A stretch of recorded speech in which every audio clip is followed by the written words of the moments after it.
Last month, one of the customers that we are working with starts showing up on the top spot in ChatGPT. If you ask any question that which is the best software in that specific domain, they start showing up. And the reason why that was so surprising is because their company was incorporated 6 months back. They had less than 10 blogs published. And the biggest thing, they had zero domain reputation for their website. And it was not showing up in the top 10 search results on Google. But still, it started showing up in ChatGPT and started getting traffic from ChatGPT. And in this video, I'm going to show you the entire workflow that we use with them to find the opportunities that will help you land the top spot on ChatGPT, on Claude, on Perplexity, and all these GEO avenues. This uses a Claude code skill along with bright data. Let me show you how this works. I will quickly open up my Claude desktop app. Within there, I will switch to Claude code. Over here, I've installed this skill. It is called GEO Gap Finder. And this uses bright data for scraping the pages and for getting the right data from ChatGPT on what is being cited, what is not.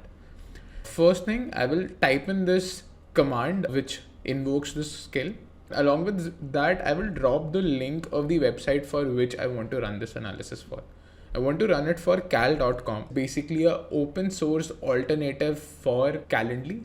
In this step, instead of dropping the URL, you can just share what your company do. Once the first step is complete, it understands what the product does, what is the category, who are the buyers, and then it asks you a couple of questions to decide on what kind of queries on ChatGPT you should rank. Which topic category should we hunt for winnable AI search prompts?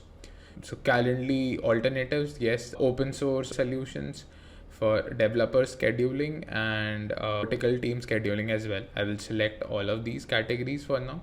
You can also add more categories, but this should be a good start. Initially, focus on 3 to 4 major categories, figure out all the opportunities there, and then move with any other category. Based on this information, now it will start creating all the different kind of prompts that a user might be dropping into ChatGPT for looking for a potential solution like yours. And this is on the basis of what people were actually searching in Google. So this uses data, and along with that, it uses the LLM's ability to just guess that what people are searching for. And that is what these tags show us here. I will just approve all of them, approve.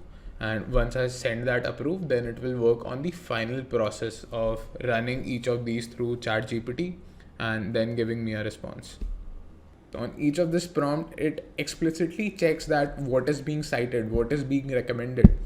And after that, it gives you a opportunity matrix. It gives you the opportunity on the basis of what is already out there, which prompts do not have the right pages for being cited. And that is where you start ranking.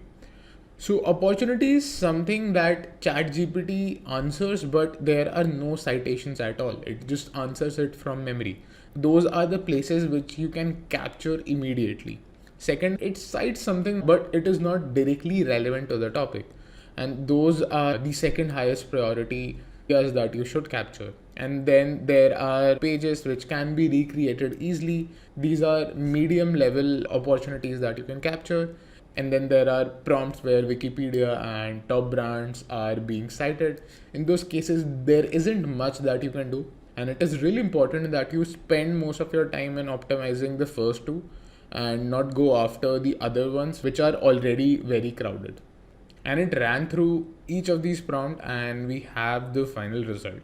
So it came up with the markdown file. It has the entire diagnosis that it ran and the suggestions that it has for us. It went through category by category, but I will just drop to the final recommendations that it has.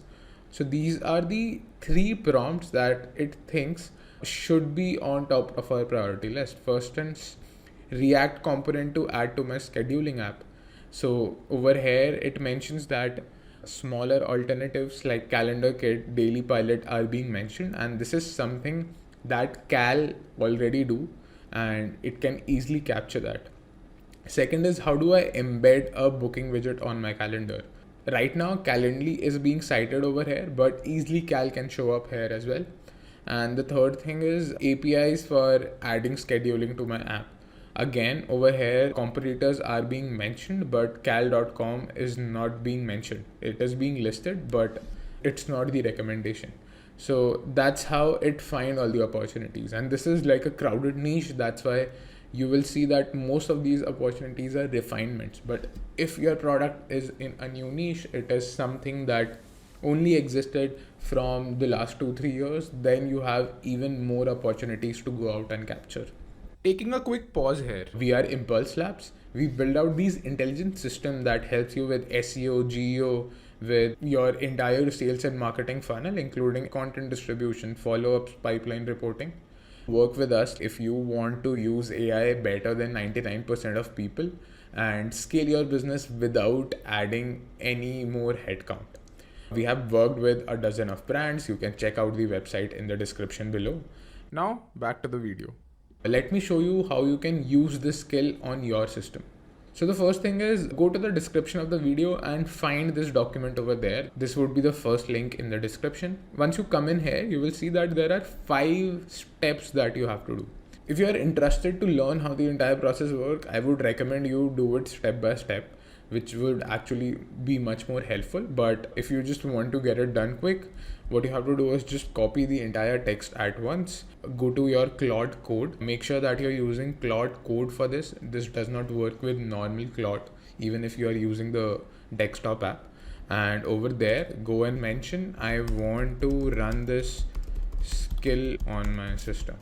And once you do that, it will automatically fetch the repository, it will clone it on your local system, and it will do rest of the processes. Only thing you will have to do here is get the Bright Data API key, and we will get to that in a second. How do you do that? So I will just drop this. So I've already installed it on this folder. So I will quickly just create a new folder. I will call it GEO Gap Finder, and I will click on create and I will open this and I will send the message. It will now start working on installing this skill within the repository. Now, once Claude is working on that, you would need the Bright Data API key for running this. And the reason why that is important is because Claude or any other app cannot browse ChatGPT like we do.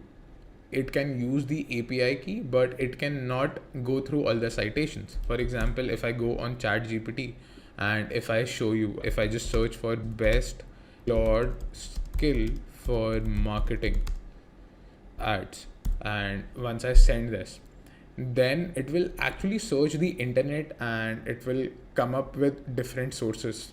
You will see that it has cited a couple of sources for the search result. If I come at the bottom, and if I click on sources, I will see all the sources at once. And this is exactly where Bright Data comes in. It provides you all this data along with all these prompts. It tells you what prompt was ran and what sources were being cited for it.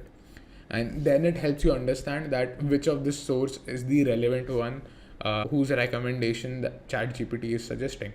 And that way you can reverse engineer the entire process. And that's why Bright Data is important throughout this. If you already use Bright Data, all you have to do is go on Bright Data and copy your API key. If you have not used it, then I will recommend you to use it using the link in the description. That gives you $20 of credit for using Bright Data. You can also just use it without it and you still get $2 for trying out the platform. And once you sign up, then you land on the screen. And over here, you will see this API key section over here. So you just click on that and you just copy it. And that's it. That's all what you have to do within Bright Data. And once you do it, then you just have to come back on Claude.